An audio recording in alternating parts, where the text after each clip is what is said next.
कत्याल बपिया, आशना कत्याल, रिया सिंह,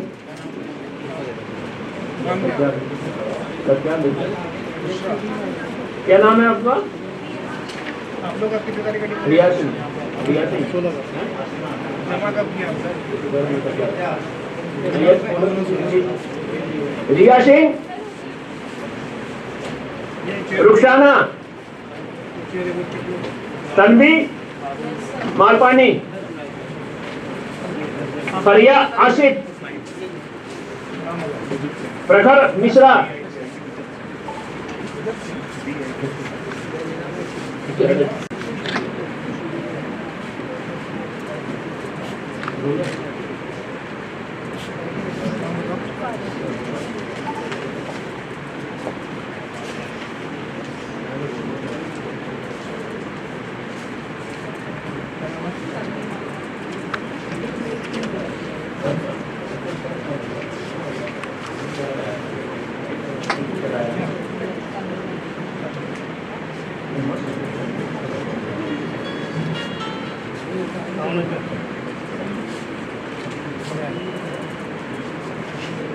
अंश मित्तल, अंश मित्तल, विश्व ज्योति पाल, विश्व ज्योति पाल, विषम द्विवेदी, काश्मेंद्र भारद्वाज, काश्मेंद्र भारद्वाज, स्टीव सिंह सांडवे, हर्षवर्धन सिंह, प्रिया भट्टाचार्य, जासमीन सिंह, जैस्मीन सिंह, दीक्षा गौतम, यस आइए, अनुसुखा, अनुसुखा तो साज है, आकांक्षा शर्मा,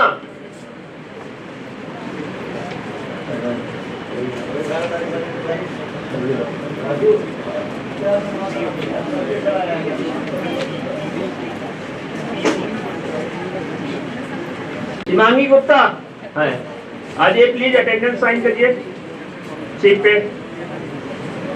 सौर्या सिंह, सौर्या सिंह, ईशा, ईशा है,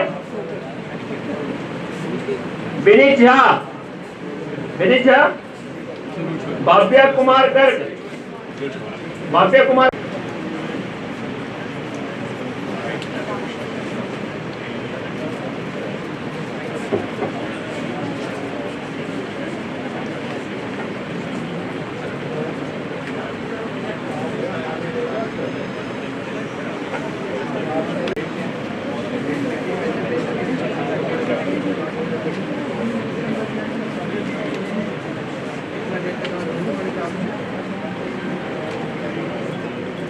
शुभकामनाएं, मुबारक।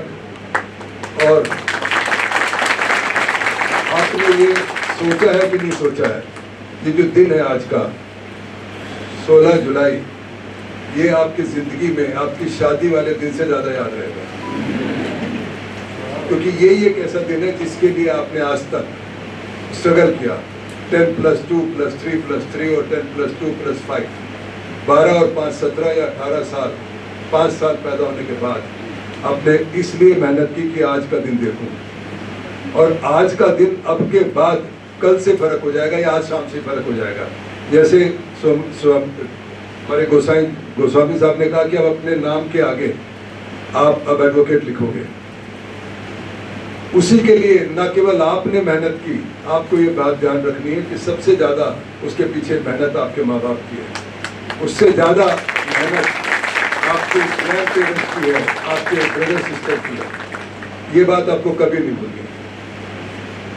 तो इसलिए आज का दिन याद रखते हुए ये भी याद रखना है कि ये इसके पीछे केवल आपकी मेहनत नहीं है, आपके परिवार की मेहनत है। अभी मेरे को एक बात याद आई, आपसे पूछूंगा भी 2-3 से। अगर पूरे विश्व की आज तक जितनी भी इन्वेंशन हुई हैं, अगर मैं आपसे 2-3 से पूछूंगा कि आज तक की सबसे बड़ी इन्वेंशन कौन सी आप मानते हैं, आप बोलो बेटे। आज तक की वर्ल्ड की बेस्ट एवर इन्वेंशन, जैसे बिजली किसी ने इजाद की। टेक्नोलॉजी तो कुछ है नहीं ना वर्ड, वो तो एक है कंप्यूटर। और बोलो बेटे, आप बोलो। Communication sir, media. अच्छा, और बोलो पीछे कोई। Artificial intelligence. यस, चलिए, ये इन्वेंशन नहीं है, ये क्रिएशन है। पर किसी ऐसे फंक्शन में जब पूछा गया, जो पैनलिस्ट बैठे थे, तो एक व्यक्ति ने या बच्चे ने जो कहा उसको उन्होंने सबसे श्रेष्ठ माना। वो था, उसने कहा कि आज तक वर्ल्ड में जो सबसे बड़ा इन्वेंशन जिसने फैमिली का कंसेप्ट क्रिएट किया या इजाद किया, वो सबसे बड़ी इन्वेंशन। अगर आप इसको सोचेंगे तो फिर आपको ये लगेगा कि यस, फैमिली से ही सारा लॉ एंड ऑर्डर है, फैमिली से ही आप एक दूसरे की इज्जत करते हैं, फैमिली से पूरे विश्व में ये देश चलता है। फिर फैमिली का कंसेप्ट हो गया ज्वाइंट फैमिली, न्यूक्लियर फैमिली, बच्चे अलग रहने लगे, तो एक अलग इश्यू है, उस पर मैं नहीं जा रहा। मेरे से किसी ने पूछा कि आपकी सक्सेस का एक सिंगल कारण बताओ। मैं पढ़ने में तो नालायक था, तभी वकील बना, इसमें कोई शक नहीं है। क्योंकि अब तो कह रहा बाई चॉइस आते, पहले तो बाई डिफॉल्ट आते थे। बट इन एनी केस ये भी सच है कि आज मैं सक्सेसफुल लॉयर हूँ, या आज नहीं, आज से 30 साल पहले से सक्सेसफुल लॉयर हूँ, जीरो से शुरू करके। मैंने जो जवाब दिया वो ये था कि मेरा सब, और ये सच भी है, मेरा सिंगल कारण सक्सेस का है मेरी फैमिली, मेरी ज्वाइंट फैमिली। वो किस लिए? वो इसलिए कि मेरे बड़े बेटे ने मानव स्टडी स्कूल से 12वीं पास की राजेंद्र नगर से, 10वीं वहाँ से की, और 11वीं 12वीं उसने की बसंतपुर से। मैंने जिंदगी में उसका स्कूल नहीं देखा, नहीं तो हर महीने पेरेंट टीचर मीटिंग और ये होती है। दूसरे बेटे ने मॉडल स्कूल बसंत बिहार से 12th की, मैं जिंदगी में एक बार स्कूल गया। कभी ऐसा नहीं हुआ कि जिंदगी में मैं 10 बजे कोर्ट ना पहुंचाऊं। मेरे अगर फीवर भी था तो सुबह डेस्परिन की गोली लेके चले गए, और रात को ही आके बुखार देखा। मेरे फादर बच्चों को स्कूल लाना जब रिटायर हो गए या करना, मेरा ब्रदर जो बाद में सीए बना, अगर वो बीमार है तो उनको देख रेख करना, मेरी वाइफ जो दिल्ली यूनिवर्सिटी में थी उनको देख रेख। मेरा सिर्फ एक काम था, वकालत करना, और कोर्ट में 10 से 5 जाना, 6 जाना, उसके बाद सोशल वर्क करना, पॉलिटिकल वर्क करना, को भी करना। मैं बिल्कुल फ्री था, इसलिए मैं कामयाब हो पाया। तो ज्वाइंट फैमिली का या फैमिली का सबसे बड़ा सपोर्ट होता है, ये बात आपको ध्यान रखनी है, ठीक है। और आज जाकर सबसे पहले आप क्या काम करोगे? कोई हाथ खड़ा करके बताओ, जल्दी से, देर नहीं। हाँ बोलो। पेरेंट्स को थैंक यू, बस पैर छूने में शर्म आएगी। फिर सबसे बड़ा पहला जाकर अपने पेरेंट्स के पैर छू के उनसे आशीर्वाद दोगे। अगर आपके ग्रैंड पेरेंट्स हैं उनसे लोगे, नाना नानी नहीं रहते उनसे फोन पे करोगे, कोशिश करोगे कल जाके उनसे मिलो, कल छुट्टी है। और जो भी बड़े रिश्तेदार हैं उनसे सबसे जाके, अगर आप मंदिर जाते हो, गुरुद्वारे जाते हो, गिरजाघर कहीं पे भी जाते हो, वहाँ प्रसाद चढ़ाकर उनको आशीर्वाद मांगोगे, वो आपको जिंदगी भर आशीष देते रहेंगे। ये मेरा आपसे मानना, और होपफुली आप भी करोगे। आपने कभी ये सोचा है या अभी सोचोगे, पूरे हिंदुस्तान में, मैं विश्व की बात नहीं कर रहा, लगभग 130 करोड़ की पॉपुलेशन होगी। उस पॉपुलेशन के अंदर कभी आपने सोचा कि आप 2 करोड़ परिवारों में हो? लगभग, हो सकता है 1 में ही हो, पर 2 में ही हो, तो आप अपने आप में वैसे ही फॉर्चुनेट हो। पूरे हिंदुस्तान की आबादी इतनी तकलीफ में है, कोई दिल्ली में ही 60% आबादी रिसेटलमेंट कॉलोनीज में रहती है, गांव में फैसिलिटी नहीं है। तो आप तो जहां पैदा हुए अपने आप में फॉर्चुनेट हो। तो ये आपको मानना है कि आपको भगवान ने ऐसी स्थिति में पैदा किया कि आपका हैंडीकैप औरों से बेटर है। इसके लिए आपको ऊपर वाले का शुक्रगुजार होना चाहिए। बट अब उसी तरह आपकी जिम्मेवारी बढ़ गई। अब आपकी क्या जिम्मेवारी है? अब ये सेल फोन है, ये एप्पल का महंगा है, दूसरा सस्ता है, ये अपग्रेड होता है, या कंप्यूटर लेते अपग्रेड होता है, कोई 2 लाख का है, कोई 1 लाख का है, कोई 50,000 का, और अपग्रेड होता रहता है। उसका क्या अर्थ मैं समझता हूँ? उसका अर्थ ये है कि इसमें और ज़्यादा एप्लीकेशंस आती रहती है, या और ज़्यादा लेटेस्ट इसमें इक्विप्ड होता है। इसी तरह लॉयर को या हमको अपने आप को इक्विप्ड करना है। वो इक्विप्ड कैसे करोगे? इंफॉर्मेशन से। इंफॉर्मेशन कैसे आएगी? पढ़ने से आएगी। तो जितना आप अपने आप को इक्विप्ड करोगे उतने ही आप बेटर परफॉर्म करोगे। तो इक्विप्ड करने के लिए पढ़ना जरूरी है। वो तो इंफॉर्मेशन हो गई। नॉलेज और इंफॉर्मेशन में फर्क है। फिर उसको समझना है, वो नॉलेज होगी। फिर तीसरी चीज होती है विजडम, वो तो समय से आएगी, बट आपको ये समझना है कि आपको कंपटीशन के समुद्र में जा रहे हो, वहां दूसरे की लाइन को मिटाने से आपकी लाइन बड़ी नहीं होगी, आपको अपनी लाइन बनानी पड़ेगी। सो देयरफॉर जितना आप अपने आप को इक्विप करोगे उतना बेटर आप इंसान बनोगे, उतने बेटर लॉयर बनोगे। ठीक है बात। अब एक बात और, मैं फिर आपसे पूछता हूं कि अच्छा इंसान बनने के लिए सबसे ज्यादा एक चीज क्या जरूरी है? अच्छा लॉयर बनने के लिए सबसे ज्यादा एक चीज क्या जरूरी है? बोलो बेटे, आप बोलो, तुम पूछो, खड़े हो, बोल, जल्दी बोलो, टाइम नहीं, वो बोलेगा, बोल, तू, तेरे को कह रहा हूं भाई, पीछे क्यों देख रहा है?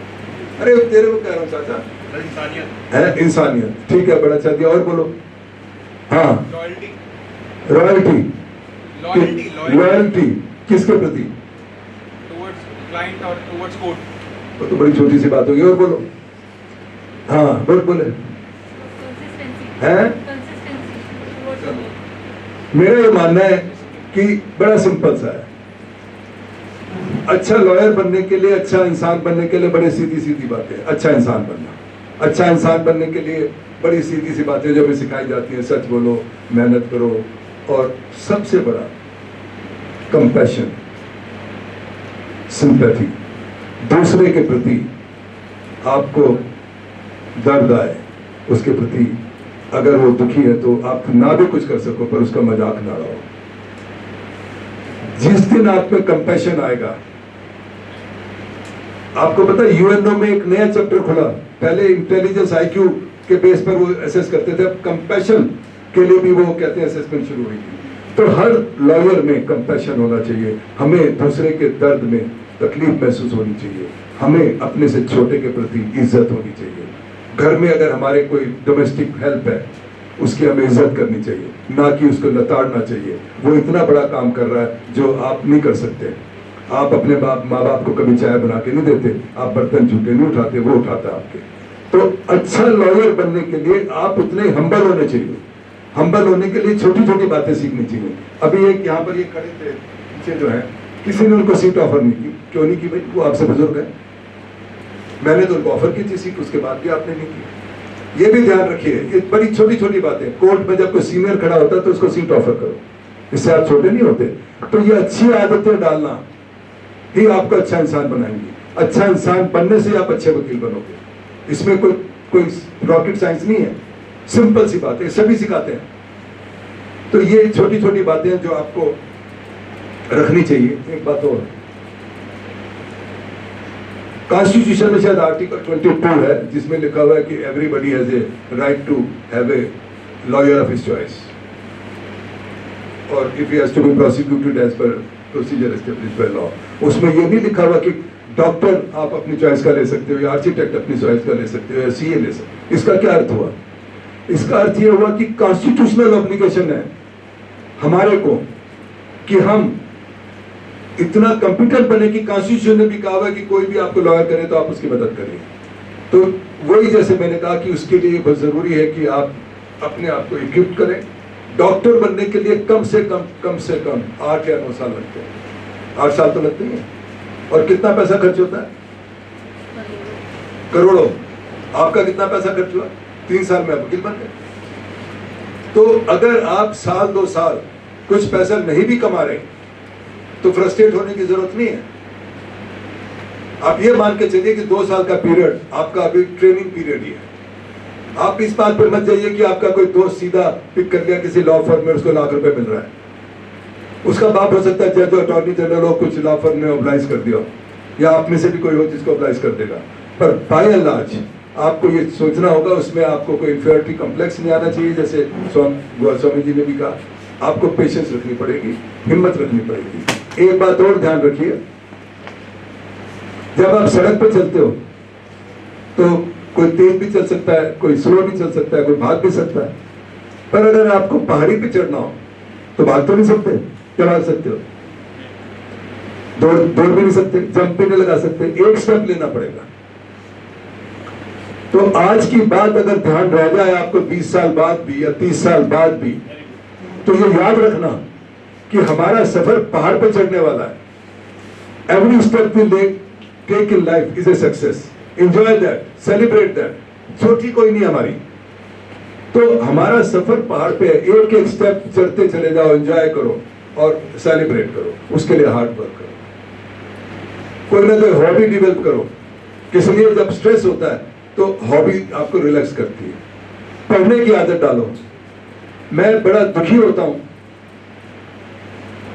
जब मैं पूछता हूं, मैं पूछूंगा नहीं क्योंकि एम्बैरेसिंग होता है, पर अपने मन में देखना 1920 से लेकर अगर 1955 तक का इंडिया का मैं इतिहास पूछने की कोशिश करूं, वो तो बड़ा रिसेंट है। आज पॉलिटिकली कोई कह देता है कि उसने कुछ नहीं किया, उसने कुछ नहीं किया, ये क्यों हुआ, वो क्यों हुआ, पर हम लॉयर हैं। इस देश को हमसे बड़ी उम्मीद है। हमें तब समझ आएगी जब हम हिस्ट्री को पढ़ेंगे। मेरी आपसे रिक्वेस्ट है कि आप ये आदत डालो कि इंडियन हिस्ट्री को पढ़ने की कोशिश करो ज्यादा से ज्यादा, और कुछ नहीं तो 1900 कोई भी बुक ले लो, गोवा की बुक ले लो, किसी की ले लो, मैं नहीं कहता, वो पढ़ो, जानने की कोशिश करो कि कैसे, क्यों गांधी का कन्फ्लिक्ट हुआ डॉक्टर अंबेडकर से, पता है किसी को? क्यों पूना पैक्ट हुआ, पता है किसी को? क्यों वर्ल्ड राउंड टेबल कॉन्फ्रेंस जब हुई, क्यों सेकंड हुई, क्यों थर्ड हुई, क्यों महात्मा गांधी फर्स्ट में नहीं गए, क्यों सेकंड में गए? बहुत कमों को पता है। किस लिए? क्योंकि हमने जरूरत नहीं समझी उसकी। पर ये इंडिया हमारा देश है, हम भारतवासी हैं, लॉयर हैं, हमें पता होनी चाहिए हिस्ट्री, हमें रिलीजन पता होना चाहिए, हमें सनातन धर्म पता होना चाहिए, हमें हर धर्म के बारे में पता होना चाहिए। हिंदुस्तान में कभी कुछ बात हुई, अगर रिलीजियस कंफ्लिक्ट हुआ तो सिर्फ आप लोग बचाओगे। आपके अंदर बिल्कुल सेकुलर लोग हो, आप ही बचाओगे। आप तब बचाओगे जब आप समझोगे कि क्या हमारी हिस्ट्री है, क्या हमारा धर्म है। हिंदू, मुस्लिम, सिख, ईसाई, लॉयर कोई फर्क नहीं मानते, हमारे लिए सब बराबर है। और ये समझना होगा, हम चाहे पॉलिटिकली रिलीजियस, अब ये हमारे को प्रसाद खिलाते रहते हैं, वृंदावनवासी हैं स्वामी जी, इसका मतलब ये नहीं कि हमने प्रसाद खा लिया तो हम बिल्कुल कट्टर हो गए। कोई कट्टर नहीं है, पर हमारा फेथ है। कोई ऐसा घर है हिंदुस्तान में, एक घर गरीब से गरीब झुग्गी जो हिंदू है, जिनके घर में राम की मूर्ति ना हो या फोटो ना लगा। छोटी सी झुग्गी में भी एक वो लगा रखी होती है पोस्टर, उस पर भी अगरबत्ती जलाता है। ये फेथ है। तो हर एक का फेथ है, हमें उसकी इज्जत करनी पड़ेगी। तो लॉयर को समझना होगा वो कब होगा, जब हम रिलीजन पढ़ेंगे, हिंदुस्तान में उसकी ग्रोथ पढ़ेंगे। मुझे नहीं पता कभी ऑटोबायोग्राफी ऑफ योगी किसी ने पढ़ी है कि नहीं, योगानंद परमानंद दास, वेरी गुड। तो मैंने पढ़ी, बारी बार समझ नहीं आई आज तक। हर 5 साल बाद पढ़ता हूँ, फिर समझ नहीं आती, पर कहीं ना कहीं शरीर में रह जाती है, दिमाग में कुछ ना कुछ रह जाता है। मेरी रिक्वेस्ट है आपसे, मैं दुखी होकर ये बात कहता हूं कि मेरे बच्चे भी शायद नहीं पढ़ते, कि आपको पढ़ना चाहिए। हिस्ट्री तो पढ़िए। अगर मैं आपसे पूछता हूं कि आजादी वाले दिन, जिस दिन झंडा फहराया नेहरू जी ने 15 अगस्त में, गांधी जी कहां थे? बहुत कम लोगों को पता है, मैं पूछूंगा नहीं। तो ये बात खुशी की नहीं है, दुख की बात है कि हम लॉयर बन रहे हैं, हमें इतना भी नहीं पता। किसी को नहीं पता होगा कि चौधरी चरण सिंह, जिनको अभी भारत रत्न मिला है, वो 1933 या 35 में हिंदुस्तान के एग्रीकल्चर मिनिस्टर बन गए थे प्रोविंशियल गवर्नमेंट में। क्यों बने? वो 2 कमरों के मकान में सोनीपत या पानीपत में रहते थे। उनका स्ट्रगल रहा। सिर्फ नाम नहीं होना चाहिए, पता होना चाहिए। तो मेरी रिक्वेस्ट है, आप दिन में आधा घंटा भी सही आपको हिस्ट्री पढ़नी चाहिए, रिलीजन पढ़ना चाहिए। अब तो ये लैपटॉप पे क्या बुक्स मिल जाती है, बुक्स नहीं, इस पे डालो। एक बार वो गाजियाबाद में जब मैं चेयरमैन था 2007 में, चौधरी चरण सिंह का शिलान्यास था, तो मेरे को भी बुलाया था। मुझे कुछ नहीं पता था उनके बारे में। 1 घंटे का सफर था, मैंने इसी पे ही खोला, प्राइम मिनिस्टर का वो डाला चौधरी चरण सिंह के बारे में। जब तक वहां पहुंचा मैंने नोट कर लिया। चौधरी अजीत बैठे थे, मैंने जब बोला उनके बारे में तो चौधरी अजीत कहते इतना तो मुझे भी नहीं पता था। अपने बाप के बारे में कहते इतनी बातें तो मुझे भी नहीं पता थी। बड़ा कमाल की बात है। सो देयरफॉर मैं बात को कट शॉर्ट करके कहूंगा कि आप लोगों को ये बात ध्यान रखनी चाहिए कि अपने को इक्विप्ड करने के लिए बहुत जरूरी है पढ़ने की आदत। अब लाइटर वे में मैंने कहा था हॉबी होनी चाहिए। एक और बात, कितने बच्चे हाथ खड़ा करेंगे, सुबह ब्रेकफास्ट कभी बनाया आज तक? जल्दी से। वेरी गुड, बाहर पढ़ के आ रहे हैं। कोई बात नहीं।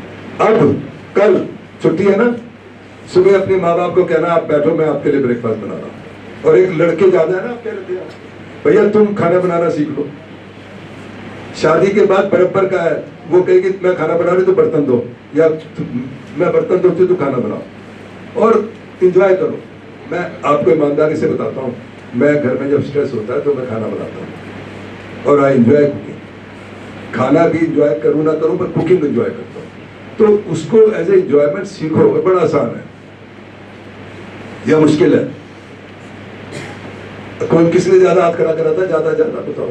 शाही पनीर बनाना तो 5 मिनट में कैसे बनाओगी? बताओ कोई, बोलो जल्दी से। अरे हाथ सबसे ज्यादा खड़े करे थे, एक जना बताओ, ऑर्डर करेंगे इसीलिए जल्दी बोलो। अगर शाही पनीर बनाना हो 5 मिनट में तो कैसे बनाओगे? नहीं पता यार, कमाल करते हो।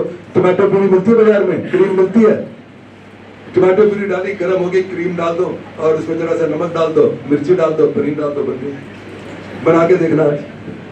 तो therefore try to enjoy life also, develop hobby, travel, जितना ट्रैवल करो उससे आप इक्विप्ड होगे, देश के बारे में जानोगे।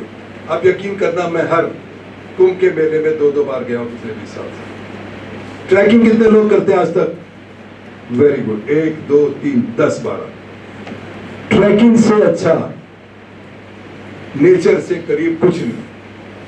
पिंडारी ग्लेशियर सबसे आसान ट्रैकिंग है, 7 दिन में होती है। यूथ, ये क्या है, यूथ हॉस्टल एसोसिएशन के थ्रू, किसी के थ्रू। अभी जैसे मौसम आएगा, अक्टूबर या बेस्ट मौसम होता है, ट्रैकिंग करो। You be so near to nature, आपकी पूरी बॉडी ओवरऑल हो जाती है। ऐसी आदतें डालो, घर में ना पड़े रहो। सैटरडे नाइट को कभी चिल आउट करना करो, कोई हर्ज नहीं है। कभी 24 घंटे सोना है सो, बट अपने टाइम को मैनेज प्लान करो। और मेरे को ये उम्मीद है कि आप कर पाओगे। बड़ी बातें करने को होती हैं, पर मैं इतनी बात करके इंफॉर्मेशन कुछ देना चाहूंगा। एक तो एडवोकेट्स एक्ट पढ़ोगे जरूर, पढ़ा है किसी ने जब आए थे यहाँ? ठीक है, जो स्वामी जी ने, एडवोकेट्स एक्ट ही इंपॉर्टेंट है, जिससे bar council of Delhi, bar council of India, state bar council, कैसे आप एडवोकेट बने, कैसे सीनियर एडवोकेट बनते हैं, उसमें सारा लिखा हुआ है। वो आप पढ़ने की, वो तो आप अंग्रेजी है, पढ़ना ही है। उसके बाद दिल्ली गवर्नमेंट ने 4-5 साल पहले 50 करोड़ रुपए सैंक्शन किए थे लॉयर्स के लिए, मेडिक्लेम और लाइफ इंश्योरेंस के लिए। लाइफ इंश्योरेंस 10 लाख की है, मियाँ बीवी 2 माइनर बच्चे, और मेडिक्लेम 5 लाख का है, जीरो डेथ है, जो दिल्ली में लोग रहते हैं। अब आप कल, हाँ एक और बात, आप जैसे ही आपको एनरोलमेंट नंबर मिलेगा, किसी ना किसी दिल्ली में बार एसोसिएशन के मेंबर बनना कंपलसरी है। तो 15 दिन में आप किसी भी बार एसोसिएशन के मेंबर बनोगे।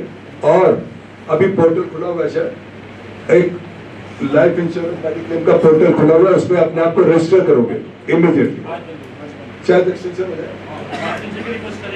अगर एक्सटेंशन हो गई तो आप उसमें अपने आप को रजिस्टर करोगे। कभी भी किसी के साथ, अभी आज ही एक बच्चे क्या बोलते हैं, ब्रेन कैंसर से उसकी डेथ हो गई, वो रजिस्टर्ड नहीं था। अगर वो रजिस्टर्ड होता हमारे पास तो हम उसको 10 लाख तक उसकी फैमिली को दे सकते थे। तो बेनागा जैसे पोर्टल खुलेगा, आप अपने आप को उसमें रजिस्टर करो, जिसमें आप मेडिक्लेम और लाइफ इंश्योरेंस में कवर होते हो। इसके अलावा हमारे पास वेलफेयर ट्रस्ट है, जिसके आपको कंपलसरी मेंबर बना दिया, उसमें भी अगर जरूरत होती है हम करते हैं। उसके बाद एक डिसेबल्ड इंडिजिनेट डिसेबल्ड कमेटी है, अगर किसी को जरूरत होती है उसमें भी हम मदद करते हैं। ये सारी चीजें हैं जो आपको मैं इंफॉर्मेशन देना चाहता था। इतनी बार कह के मैं शायद अपनी बात, और वो आ रहे हैं कि नहीं? अच्छा, एक वो मेरे को पता नहीं, शेर शायरी का भी शौक है नहीं किसी को? ये अभी कहने वाले दुष्यंत कुमार का किसी ने नाम सुना है क्या? नहीं सुना? निदा फाजली का? अब मैं वैसे, ये भी बड़ी दुख की बात है, अगर कॉलेज के अंदर तो बड़ा जोशीले होते हैं, सब लेफ्टिस्ट होते हैं, और अगर आपने दुष्यंत को नाम भी नहीं सुना तो मैं तो ये कह सकता हूँ दुख की बात है। दुष्यंत कुमार हिंदुस्तान का एक हिंदी का, हट जा यार, बहुत होगी फोटो, आपको कोई बात बताऊं बेटे, बस कर यार, तेरे को कह रहा हूं। आजा। मैं एक और बात बताऊं आपको, 75 में मेरा एनरोलमेंट हुआ था, 50 साल होने वाले हैं। मैंने अपने आप को फोटोग्राफी करके प्रोफेशन में एस्टेब्लिश किया। I was a commercial photographer. और आज भी मेरे पास वो कैमरे घर पर रखे हैं और वो सबसे बड़ी मेरी एक्विजिशन है। Dushyant Kumar, I think he died in 1956, one of the top Hindi के कवि थे। आप लोगों को चाहिए उसको पढ़ना, निदा फाजली को पढ़ना चाहिए। ये सारे ऐसे लॉयर, ऐसे राइटर हैं जिन्होंने, जब आप उसको पढ़ते हो तो थोड़ा सा खून खोलता है। एक उसकी कविता थी, आपने सुनी होगी, नाम नहीं ध्यान होगा।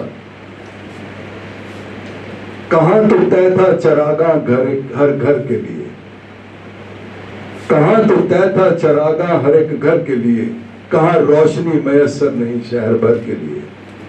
ना हो कमीज तो पांव से पेट ढकते हैं, ये लोग कितने मुनासिब हैं इस सफर के लिए। तो दुष्यंत कुमार की बुक कहीं से भी ले लेना, ऑनलाइन मिल जाएगी। बस 2 लाइन और सुनाऊंगा। दूसरी इसलिए मैं कह रहा हूं कि अब निदा फाजली का शेर सबने सुना होगा, चलो मस्जिद दूर है घर से, इतना करो कि गली में किसी रोते हुए बच्चे को हंसाया जाए। ऐसे कहता, इस नदी की धार से ठंडी हवा आती तो है, इस नदी की धार से ठंडी हवा आती तो है, नाव जर्जर ही सही लहरों से टकराती तो है। एक चिंगारी कहीं से भी ढूंढ लाओ दोस्तों, एक चिंगारी कहीं से भी ढूंढ लाओ दोस्तों, इस दिए में तेल से भीगी हुई बाती तो है। एक चिंगारी कहीं से भी ढूंढ लाओ दोस्तों, इस दिए में तेल से भीगी हुई बाती तो है। एक आपने वो सुना होगा, कोई पत्थर तो उछालो यारों, आकाश में छेद क्यों नहीं हो सकता। ये इन्हीं की गजल का शेर है। मैं अपनी बात खत्म करता हूं। एक बारी फिर आपको बहुत बहुत मुबारक। अभी जो बैंक सेरेमनी होगी आपकी, वो आपको वकील बना देगी। उस बैंड की इज्जत रखना। कोर्ट में जब भी होगे वो बैंड पहन कर रहोगे।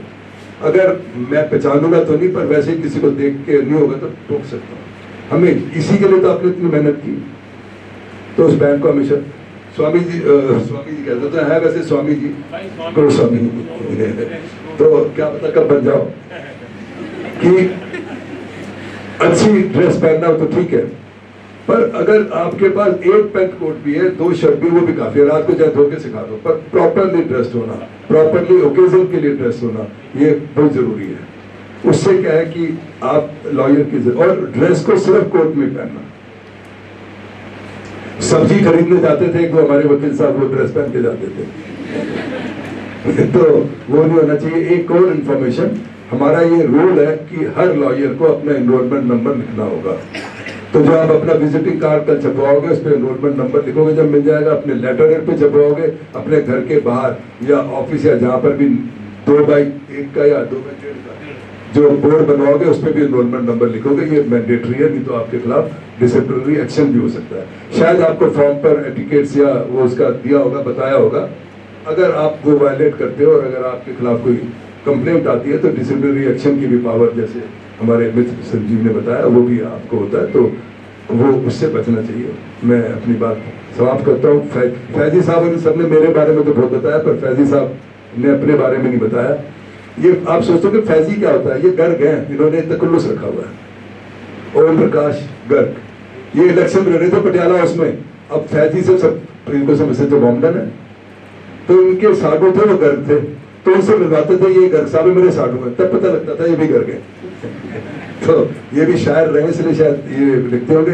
डीडीए का और एमसीडी के नंबर 1 लॉयर है। डीडीए का बड़ा प्रोसिक्यूशन होता था, इनके दोनों बेटे they are also doing well, और बार काउंसिल में कब से है?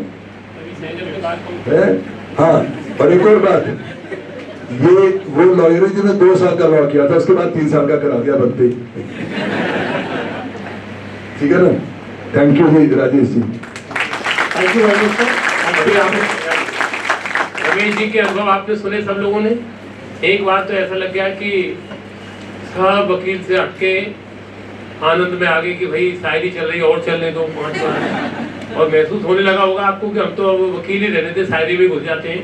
लेकिन ये जीवन के जो पड़ाव है, जैसा उन्होंने कहा कि 50 साल, तो इस स्टेज पे आके मुझे तो खुशी है कि कम से कम शायरी की बात कर रहे हैं नहीं, लेकिन इस स्टेज पे आके तो लोग भगवान का नाम लेना शुरू कर देते हैं कि भाई अब आगे करना क्या है। तो इससे ये साबित होता है कि वकील कभी बूढ़ा, जब तक आप रहोगे ये एनरोलमेंट आपके साथ रहेगा, चाहे आप 90 साल के रहेंगे तो हमारे राम जेठमलानी जी 95 साल तक वकालत।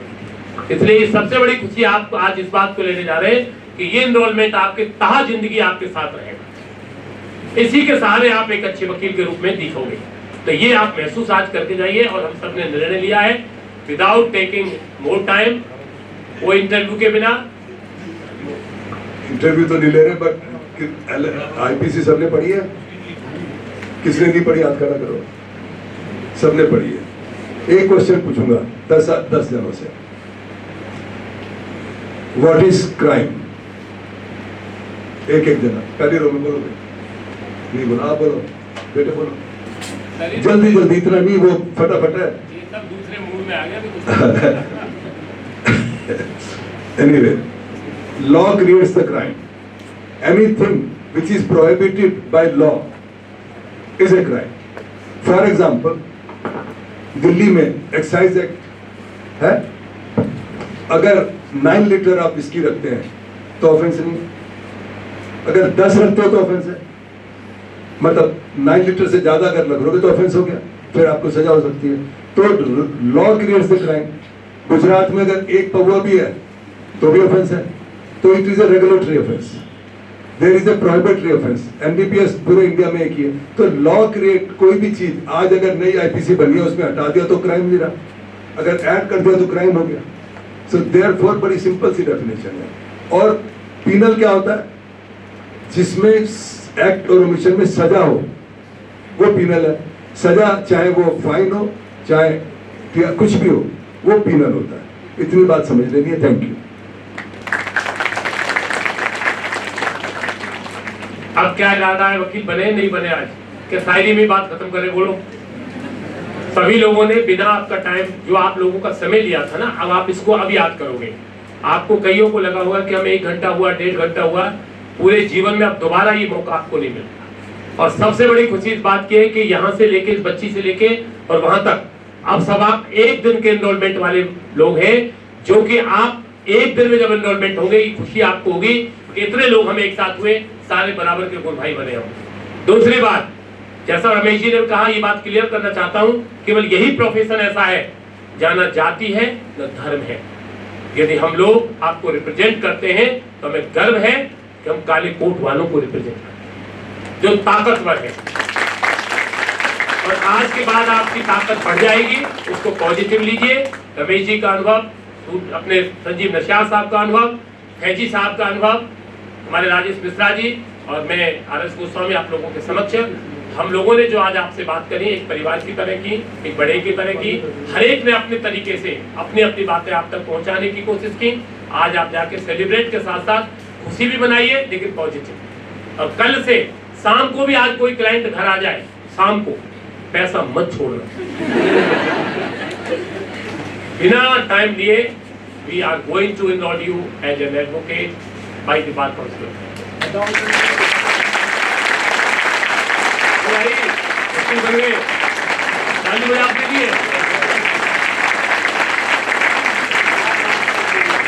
क्या कहा मैंने? खड़ा, अब तू खड़ा हो इधर। ये क्षण जीवन में, सही कही रमेश जी ने, कि जीवन में दोबारा नहीं मिलेगा। रामदेव का उपन्यास था एक चिरकथा के मोड़, उसमें फॉरवर्ड लिखा था उन नन्हे क्षणों को जो अपनी परिधि में युगों को समेट लेते हैं। तो ये वो नन्हा क्षण है आपके लिए। आज के बाद कभी आपको पहले कभी भी यहाँ नहीं बुलाया जाएगा, और ना कभी बुलाई जाए। आप यहाँ जब भी बुलाया जाता है, जो आपके खिलाफ शिकायत होगी, जब लाइसेंस कैंसिल की स्टेज होगी, वो बहुत बुरा दिन होता है वो सबके लिए। वो दिन नहीं आना चाहिए। और केवल 14,500 लेने के बाद आज के बाद आपको हम लौटाएंगे, आपसे कुछ नहीं लेंगे, आप इससे कमाएंगे ही कमाएंगे, सुविधाएं आपको मिलेंगी बार काउंसिल की। इसलिए हम आज आप इनरोल हो चुके हैं, अब महसूस करिए कि हम वकील बन चुके हैं। जोरदार तालियों से अपने लिए स्वागत करें। और I would like to congratulate all of you for being enrolled today. So, wish you all the best to all of you. As Goswami sir said, to sum up two things, whatever our speakers have said. First, lawyer is a student till he dies. So make sure to read every day. जब तक आप profession में हो तब तक आपको पढ़ना है. And second thing, आपको अपनी लाइफ में एंटरटेनमेंट भी उतना ही करना है. So don't kill the child inside you. So keep enjoying your each and every moment. सब पहन लीजिए आप सब लोग। अभी आपको बैंड डिस्ट्रीब्यूट कर रहे हैं, उससे पहले एक इम्पोर्टेंट अनाउंसमेंट है आप सब लोगों के लिए. 2 दिन के अंदर, after 2 days, you all will get your enrollment number and intimation letter on the WhatsApp. So check your WhatsApp on 18 evening onwards. On WhatsApp you will get your enrollment number as well as a letter that will be called intimation letter. In that letter you will know when you are going to receive your ID card and certificate. So make sure आपको WhatsApp check करना है 18 के बाद, जिसमें आपको आपका enrolment number deliver होगा message के थ्रू. अगर किसी को नहीं आता है उसमें नंबर होगा, उस कम्युनिकेशन में नंबर होगा हमारे एनरोलमेंट कमेटी के मेंबर्स का, मेरा. किसी को नहीं मिलता है एनरोलमेंट नंबर तो please contact any of us, we will help you. आपके पास जब जो लेटर आया होगा उससे नंबर दे सकते हैं. जो आपका लेटर कल मीटिंग का सर्कुलेट हुआ उसमें भी हमारे नंबर्स है, तो यू कैन कॉन्टैक्ट एनीवन. एक बार आपका जब बैंड आपका पहन ले, please wear bands. We are going to have a national anthem soon. ये आपका सौभाग्य है जो यही हो रहा है, सारे जो अपनी बात में होता था पहले. You all should feel happy you have been enrolled today without having any interview. Otherwise आपको रात को 12 बजे तक यही रहना होता. आप सबको बैंड मिल गया? जिनको बैंड नहीं मिला प्लीज बैंड पहन ले, प्लीज वियर योर बैंड. गुड़िया पहनो फटाफट. चलो भाई. बैक बेंचर्स बैंड पहन लो. ये सब फोटो आपके उससे जाएंगे लेफ्ट साइड पर ही, ध्यान रखना.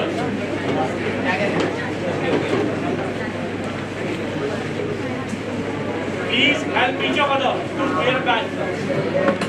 भारत भाग्य विधाता पंच आव सिंध गुजरात मराठा द्राविड़ उत्कल गंगा विंध्य हिमाचल यमुना गंगा उज्जल जलधि तरंगा तव शुभ नामे जागे तब शुभ आशीष मांगे गाहे सब जय गाथा जन गण मंगल दायक जय हे भारत भाग्य विधाता जय हे जय हे जय हे जय जय जय जय हे. भारत माता की जय. भारत माता की जय. एडवोकेट यूनिटी जिंदाबाद. अब आपकी फोटोग्राफी सेशन होगी तो हम लोग 10-10 के बैच में बुलाएंगे सबको. Will request our female colleagues, they will come first. All female colleagues are requested to come forward.